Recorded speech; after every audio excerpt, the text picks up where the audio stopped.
I'll tell you about one of the most gross manga that I've read. It's actually an isekai, yeah I know, big surprise, called Monster. And I know all isekai don't have to be bad. There are of course some isekai that are really below standard, but most of them are just about some dude coming to another world, beating some people up, getting some chicks and stuff like that. Nothing like really out of the box and, you know, super bad. But this one stands out in one of the most gross ways possible. And while there may not be anything bad about another person, you know, beating other people up and getting laid, you know what is bad? Sexual assault and drugging. And Monster really went hard on that. So to give a little context, this person is revived in another world. But you know what their quirk is?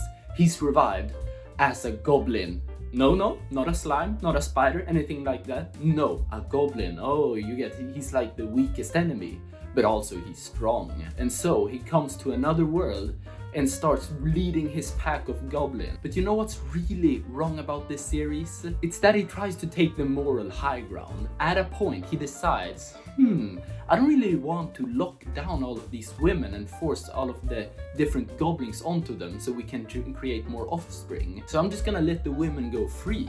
What he didn't think about is that they don't have any more women, so goblins can't reproduce. So now I ask you, what kind of solution do you think he came up with? A, he just let the goblins not have sex. Or B, he kidnaps a bunch of women and drugs them until they have so much aphrodisiac in them until they just crave dick. They just straight up just, oh come on, fuck me. And then he just creates his own tribe of like mind-broken women who just all fuck goblins because they're so horny. And I'll also let you in on a secret for other isekai and just mangas in general with the main character who fucks women.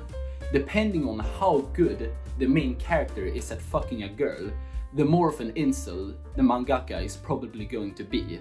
And this mangaka is a mega incel because this main character, he really fucks. All of the girls, they act like they've been like dicked down by God considering how good his fucking sex is. He's just a pure sex god. And they don't hold back at all. There was this one time when he fought a female warrior and he said, if I beat you, will you have sex with me? And she says, of course, I'm a warrior and something like that. And then he beats her up and she's like, no, I don't want to have sex with you. And he says, but you agreed to me. That means you have to have sex with me. And then he proceeds to do the bad stuff with her against her will. It's just really, really bad. But honestly, it's kind of weird because like the art is decent and all of the other aspect is kind of decent for an isekai. Not like super superb, but it's at least, you know, passable.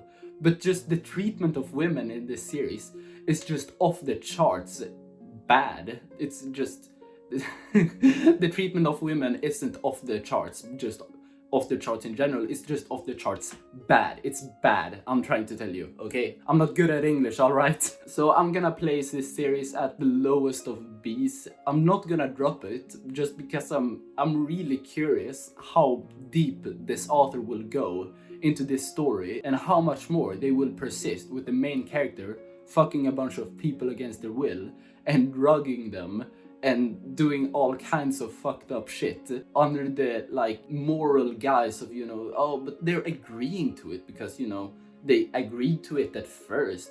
And then of course after they get dicked down by him, they of course fall in love with him, as you do. So anyways, that's gonna be all. Check out Monster if you're a weirdo or just want something really, really fucked up to read. Hope you all have a good one. See ya, bye bye.